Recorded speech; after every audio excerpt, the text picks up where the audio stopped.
Hi guys, okay, little disclaimer. When I was editing my video, I saw that the audio was a little funky. I don't think my mic was plugged in correctly. So if it sounds weird or if it's a little quiet, that's why. Hi guys, welcome back to my channel and also welcome back to my How I Edit series. Today is episode 2 and I'm just going to talk about where to get started when it comes to content creation, when it comes to making videos, because I know it can be overwhelming when you see so many videos out there and everything looks so well produced, everything looks so high quality, and you just don't know where to start. So I'm going to help you because I have been there. I have been in that place where I just didn't know what to do, so I just started, which is the tip number 1, of course, is to just start. Nothing's going to be perfect right off the bat, but I'm also going to walk you through some more practical tips on how to make videos, how to get started, and just your mindset around creating content.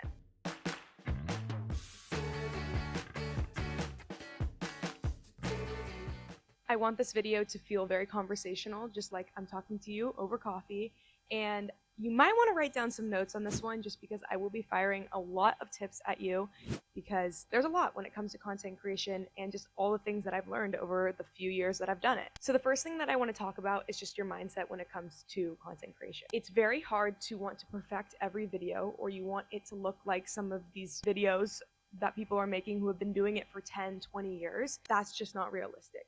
What you want to focus on is not perfection.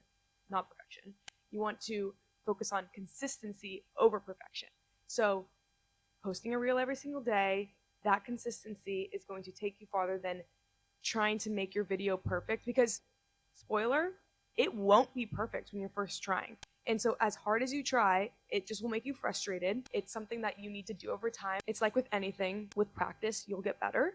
So when you are creating these videos, just keep doing them, keep being consistent, and over time they will get better. So when I started, I posted at least one video every single day, if not more.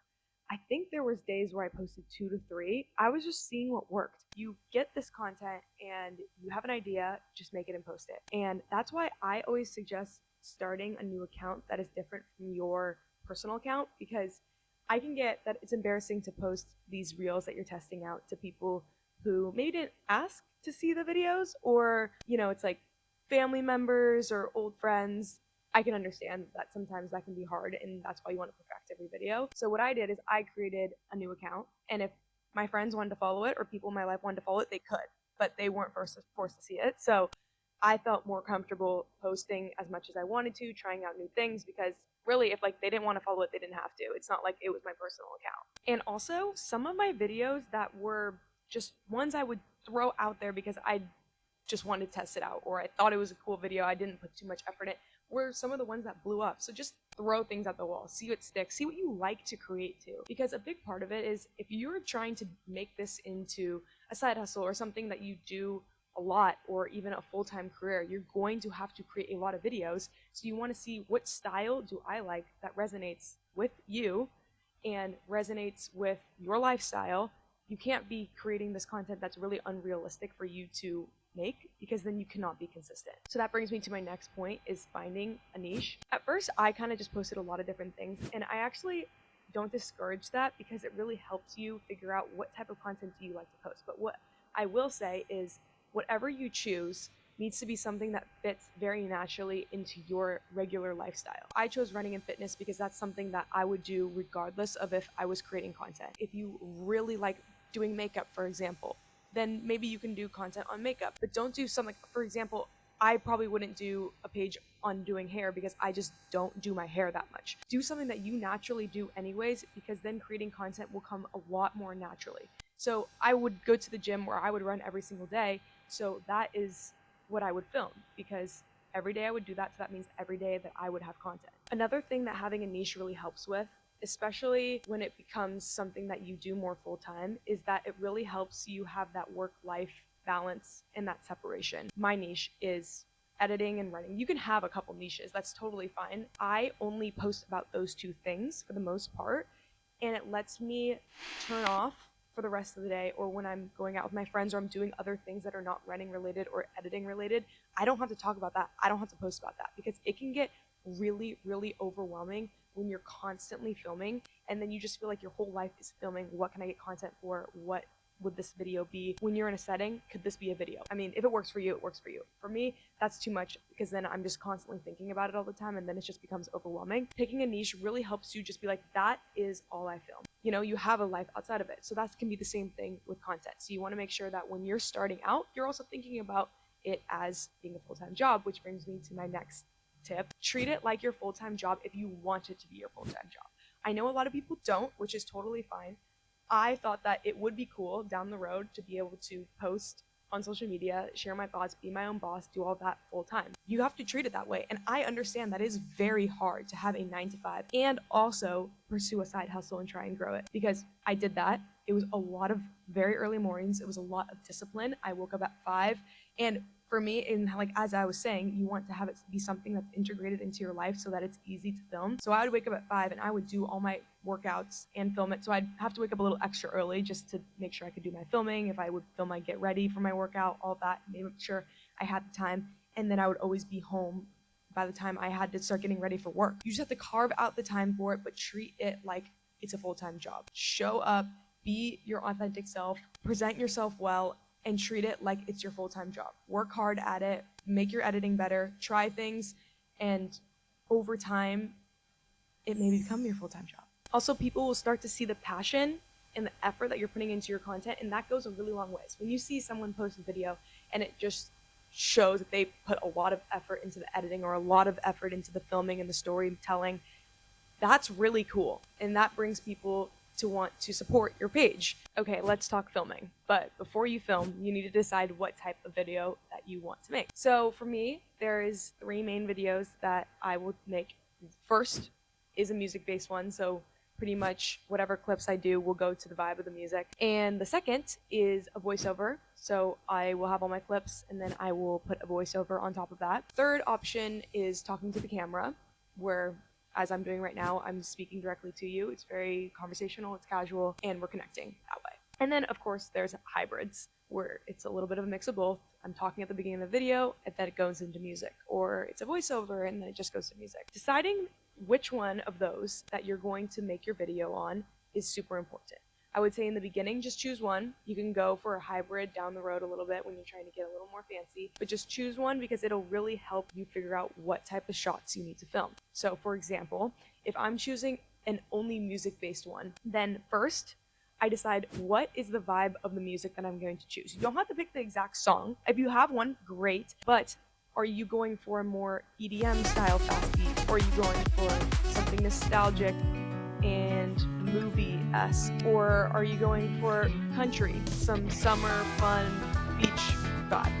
I don't know. You pick something. And then that kind of helps you figure out what types of clips that you want to shoot. I typically do EDM fast-paced stuff because then my clips are going to be very quick, fast-paced, and I'm thinking about that while I'm filming. If I'm doing an EDM fast clip thing, then all of my clips that I'm going to film are going to be quick shots. I'm going to have a lot of excitement. I'm going to match the energy of that song. If it's nostalgic and you want to give that old-time movie home video style, people waving, people laughing, having fun, it's probably not necessarily going to be quick cuts. It'll try to like evoke an emotion out of you, you know, those moments that you miss when you look back on your life. It really depends on what song that you choose. That was the first one. And then the second one is going to be a voiceover. This also depends on what is your voiceover going to be about. So typically mine is something that's a little bit more reflective, thinking about how things are going, where I'm headed, this or that.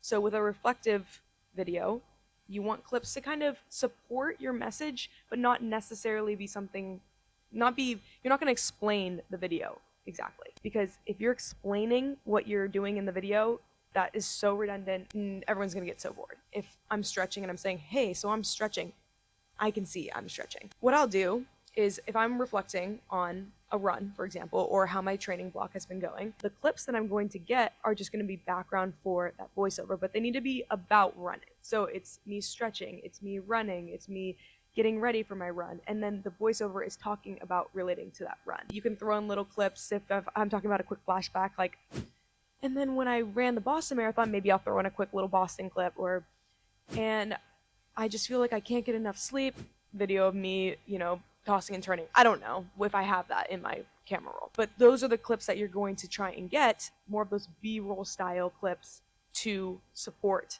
your voiceover. And then lastly is talking at the camera. So this is going to be very conversational. So these are a little bit harder to execute because you have to be on point. With a voiceover, you can redo it as many times as you want. You can cut it, you can speed it up, you can do whatever. When you're talking at the camera, you need to say what you want to say and get that video perfect. You don't want to keep trying 100 times. I mean, you can, but then that'll just take forever. What helps for me is knowing what I'm going to say beforehand and then talking clearly at the camera, looking right at the camera lens. I usually try and do it with the back camera so I'm not staring at myself. Crisp and clear. You keep what you want to say short and concise. You don't want to just stare at the camera and talk forever. If we're doing long form, I'm going to talk to you forever. But if we're doing short form, no one is going to watch your 5-minute video of you talking. You're going to look at the camera, you're going to say it in one sentence or less, and then you're going to move on to the next setting where you say. So if you're going to say multiple things, let's just reel it back for a sec.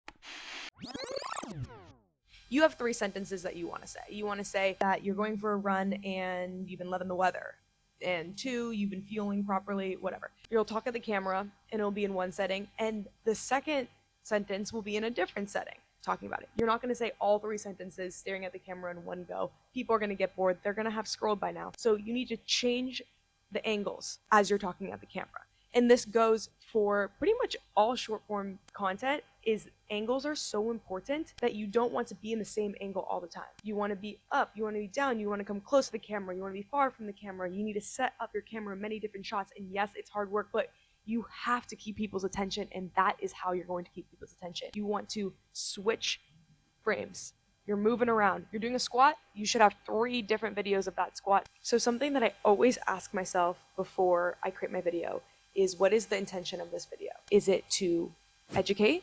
Is it to entertain? Or is it to inspire? That will also dictate the type of music that you use. It will dictate the types of clips that you pick to film. And knowing this just gives you clarity and helps your decision making when it comes to what to film, how to edit. It gives you direction. And if it's inspiring, then you know the way to be speaking, the music to add behind your reels. It should be feeling inspiring.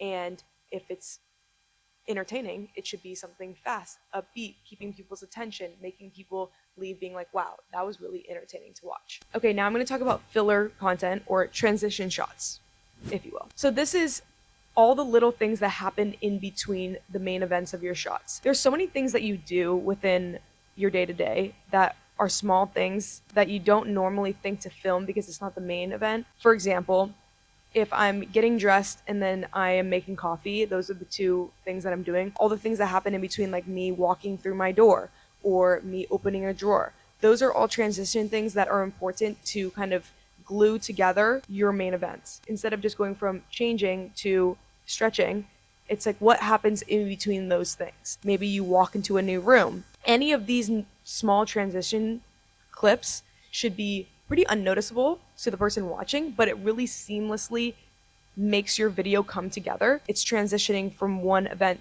to another event. Another example when it comes to running is, I don't just go from stretching to running, I'm starting my watch. So these little clips, they become glued to your scenes. Okay, I'm really yapping here, so I'm gonna try and wrap things up, but I still have a few more tips. So my next tip is to overshoot your content. If you think that, oh, I could record this part, record it. You can always cut down your video at the end, but the worst thing that happens is your video just doesn't have enough clips, it doesn't complete the storyline, and it just doesn't look correct. You want the entirety of your video to feel like a story. From the start to the finish, it's like, where did you start? Where did you finish? The person should be able to walk you through what happened in that video. And if you're missing big portions of it or things jump around, it's very confusing, leaves your watcher feeling very unsatisfied. You want at the end of the video for the person to be like, okay, I saw that there was a beginning and I saw that there was an end and I feel happy about it. How many times do you watch a video where it just drops off and they don't explain the ending and people are commenting like,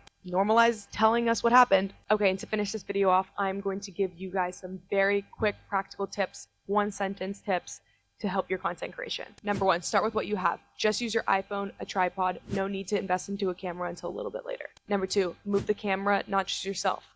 Move the camera high, low, down. Move the camera around, not just you. Keep all your clips short, at only 5 to 10 seconds. No need for these clips to be longer than that. It's just gonna become so much storage on your phone used up, and it's also just gonna be a lot harder to edit. Use the grid lines on your phone. It keeps every single shot straight, stable, and then you don't have to deal with some slightly turned weird aesthetic when it comes to editing. So put those grid lines on your phone and it should keep everything straight. Movement helps a lot. Having the camera moving in your shots makes your video just so much more dynamic. So hold your camera, move it around. Always look for natural light. Sit in front of a window. Natural light just increases how good your video looks just by so much. Always make sure you're in natural light. And this one sounds silly, but always wipe your lens. There is so many times, especially when it comes to running, and I get sweat on my phone or whatever, and the whole entire video is blurry because my lens was dirty.